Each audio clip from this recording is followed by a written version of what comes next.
So welcome everybody. This display is celebrating the work of Nigel Palmer, who is the predecessor of Henrike Lähnemann as the professor of medieval German. And so Nigel died just several weeks ago, and on his death he bequeathed to the library very generously a medieval manuscript that he had purchased, I think, about 20 years ago. Yeah. And 2006 at Sotheby's. Yes, exactly.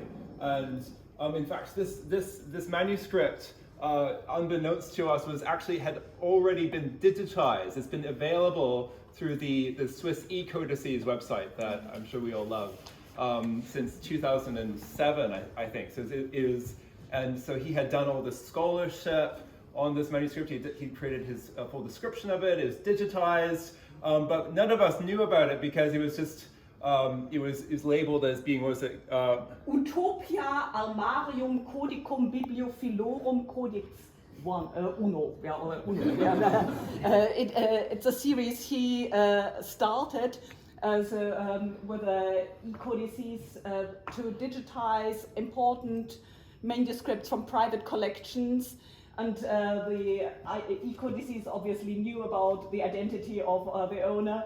But it's now a series of 100 manuscripts which are all in this armarium, which is the medieval term for a shelf of books with which the monastic houses could arm themselves, but to fight the good fight of spiritual endeavor. So in this spirit, the shelf mark for the book was given. Yeah. Yes.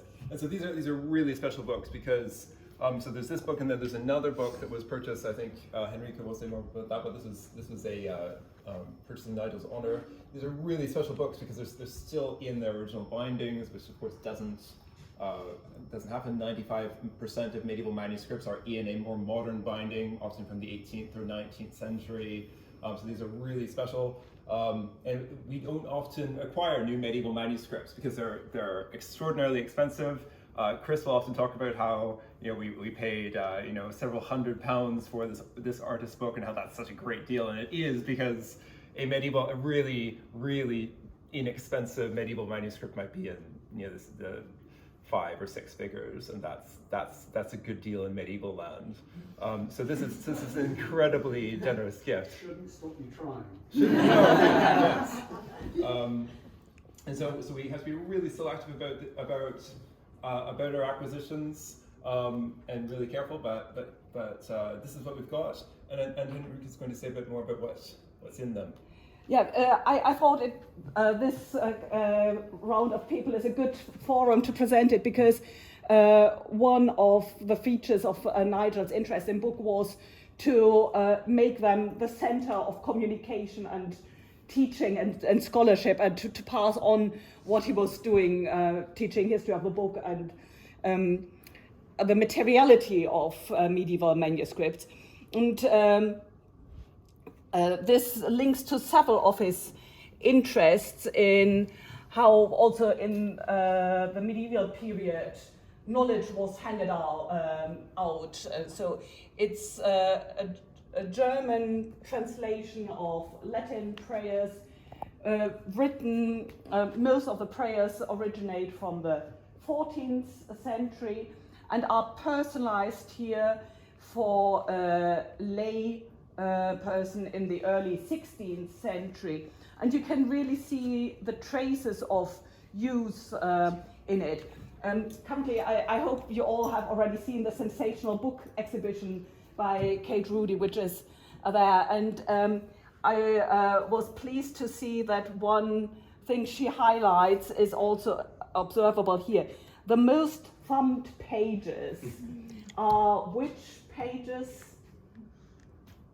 The one that give you indulgence. So if you read this, in the right mindset, mind you, then das vorgeschrieben Gebet hat 8000 Jahr Ablass, tödlich Sünden. Das steht geschrieben zu Rom in St. Peters Münster bei dem großen Altar. So it's 8000 years of indulgence of deadly sins. according to an inscription at St. Peter's in Rome. So, if you look at it, it has nearly come detached. What was the date of the age of the earth at this point? I think something like So, yeah. Oh yeah, sorry, do you want to?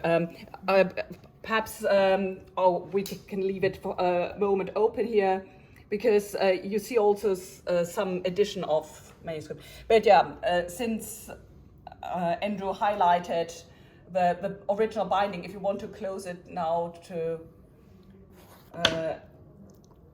see that, you see it's typical, quite sturdy binding, wooden boards, leather cover, and even some of the original shelf mark on the back.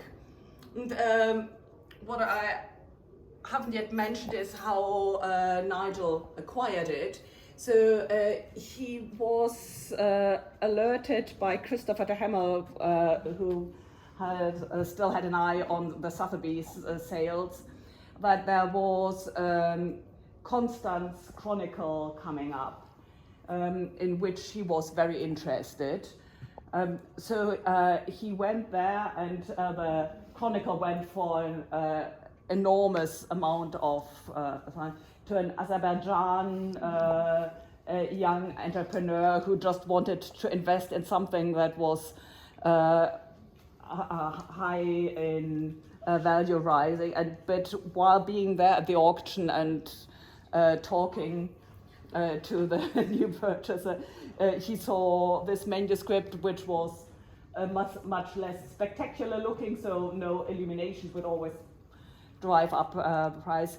But so you need somebody who can read the traces of use and what they tell you about the history of devotion and religion. And what particularly caught Nigel's eye was also that there is additional fragments in the front. So while the manuscript itself is on parchment, and well-fingered parchment, because these are prayers that you use daily, these additional prayer notes are on paper, and it shows that the manuscript has been continuously used throughout then the 16th century, because this hand is at least a generation, if not two, later than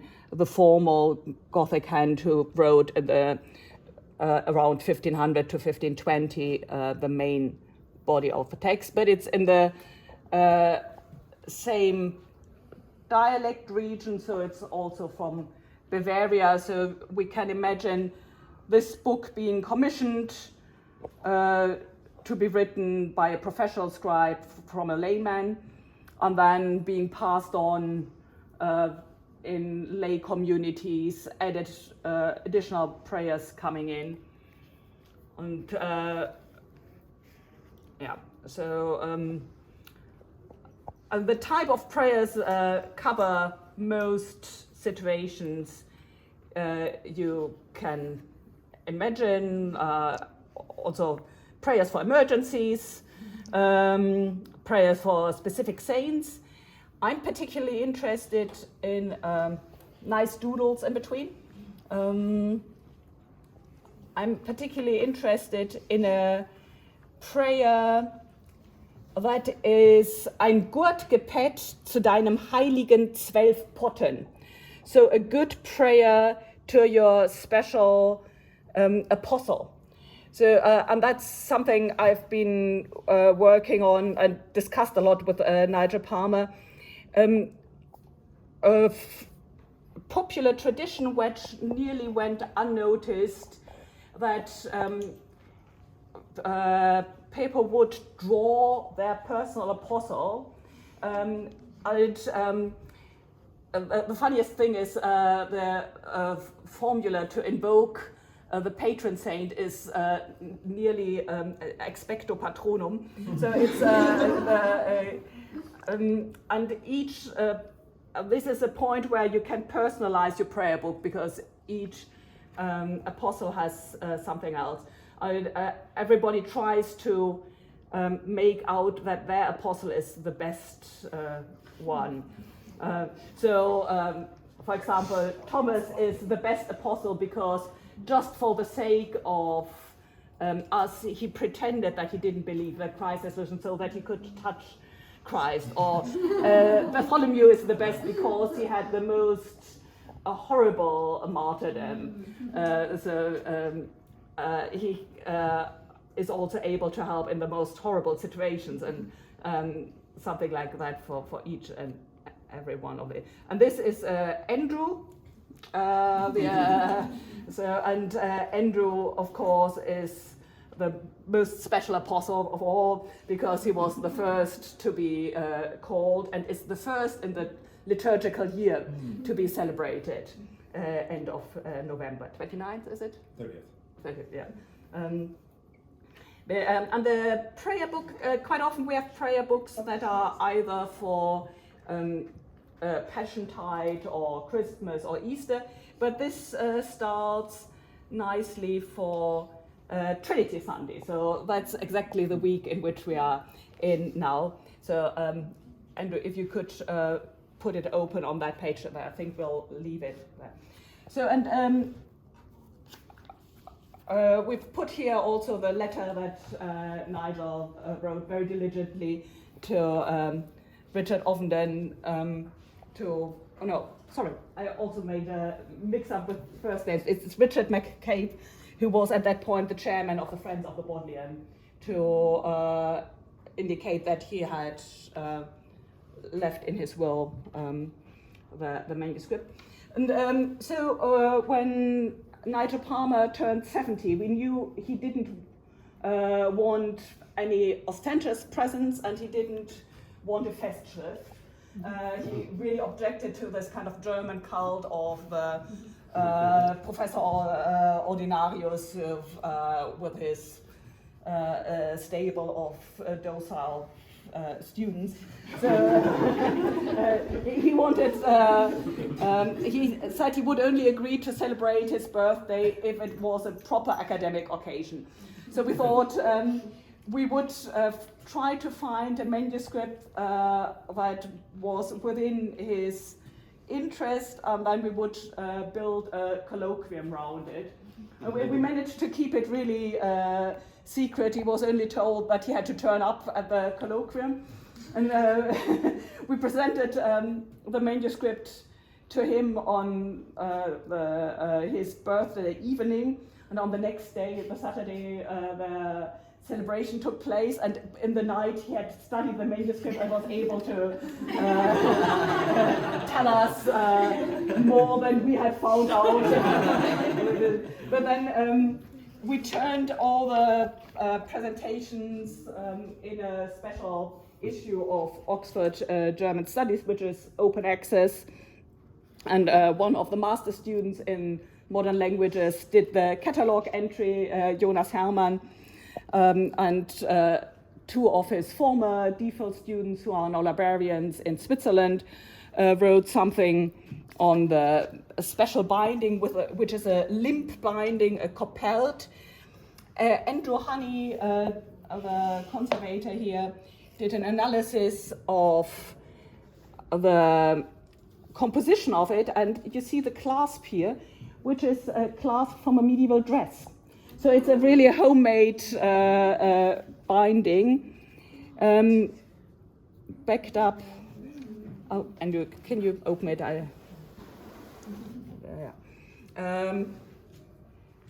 It's composed of two metal parts hooked together, and the one side is covered with a little heart-shaped leather patch. And it's backed by a charter from Strasbourg region, so the region Nigel Palmer has been working on a lot. We put out here some of his publications. So this I show also to students as a model in how to do a critical edition. This is the critical edition of a prayer book from Southwest German-speaking area, which he did together with Jeffrey Hamburger, where you have in real size each of the manuscript pages with a critical edition above it, and then this as commentary volume. He managed to get funding from a Swiss bank for it, so that it's really affordable as a. This is another edition he finished just months really before he died, with a clear sense of urgency. Which is the most important law codex of the Low German law, of the Hanseatic law, so, which was the model manuscript for then law codices written in Scandinavia, in the Baltic states, so would be adapted to each city in the Hanseatic League. And, on the left-hand side, here is Zisterzienser und ihre Bücher, which is a history of the lost library of Eberbach. But a lot of the manuscripts are here in the Bodleian, and it reads as exciting as a crime novel, really. He could, and he spent a week cooped up with a layouter to get it exactly the volume as he wanted it to be. And it's he wasn't just a book historian with historic books, but also insisted on producing beautiful scholarly books that have an aesthetic quality, are nearly artists' books in themselves. I put here my copy which he gave me when we first met in Tübingen, and I had just done some photographic service for him. There was a group of Cistercians coming with a tiny prayer book to ask for his expertise, what it was, and he wanted to have a photographic record of it, so he called me and said, "Can you come in and photograph the whole manuscript?"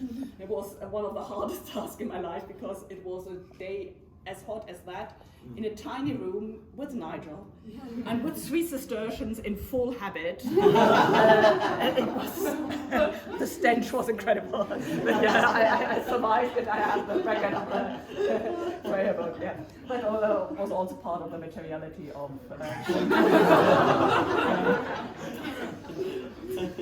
So this is a completely different script, you can see from the one we saw with a prayer book. It's about a century earlier and in clearly different hands. This is a manuscript to be used and studied, used in a different way, not for prayer, private prayer by a wealthy layperson, but this is predominantly Latin. We only have one additional bilingual prayer at the very end. Oops, yeah. But it really shows how manuscripts could circulate in different formats. Yeah. So the layering has become unstuck, but that was already the case before, which is quite handy because now you can see all the different layers. I thought it would be nice also to learn something now that this manuscript has come to the Bodleian. What will happen with it, and how is it processed further? Yeah, so Nigel gave us this manuscript, and we'll then have to. It's currently living in a safe place in the cellar. We'll assign it a shelf mark. We put it in different systems. We'll add it to the catalog. We already have the images of it, fortunately, so we can add that to Digital Bodleian, and that's essentially the process. In essence, I think you can see that Nigel's been incredibly generous to the library. He's, I don't think I think practically every month he would send me a book for the reference shelves here. So we owe him quite a lot. He's an absolute model to all of us, I think, and hopefully these items will hopefully give us all perhaps more capacity to continue learning in the future. Thank you. Thank you both very much. That was wonderful. I will open the